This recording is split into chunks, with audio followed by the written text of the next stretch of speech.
നമസ്കാരം. എൻ്റെ ചാനലിലേക്ക് ഏവർക്കും സ്വാഗതം. ഇന്ന് എനിക്ക് ഏറ്റവും പ്രിയപ്പെട്ട ദിവസമാണ്. എനിക്കത് എങ്ങനെ പറഞ്ഞറിയിക്കേണ്ടതെന്ന് അറിയത്തില്ല. ഈ വള കണ്ടോ?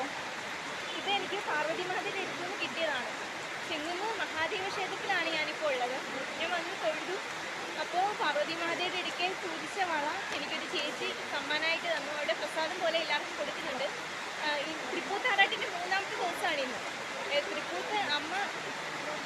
തൃപ്പൂത്താറാട്ടായി മാറിയിരിക്കുമ്പോഴാണ് പാർവതി മാതാവും മഹാദേവനും കിഴക്കോട്ട് തിരിഞ്ഞിരിക്കുന്നത്. അല്ലെങ്കിൽ പാർവതി മാതാവ് പടിഞ്ഞാട്ടും മഹാദേവൻ കിഴക്കോട്ടാണ് തിരിഞ്ഞിരിക്കുന്നത്. അപ്പോൾ ഇന്ന് തൃപ്പൂത്താറാട്ടിൻ്റെ മൂന്നാമത്തെ ദിവസം. നാളെയാണ് തൃപ്പൂത്താറാട്ട്. എനിക്കറിയത്തില്ല, എനിക്ക് ഭയങ്കര സന്തോഷമുണ്ട്. കാരണം എനിക്ക് എങ്ങനെ പാർവതി മാതാവിൻ്റെ അടുത്തും എനിക്ക് ഈ വള കിട്ടിയപ്പോൾ എനിക്ക്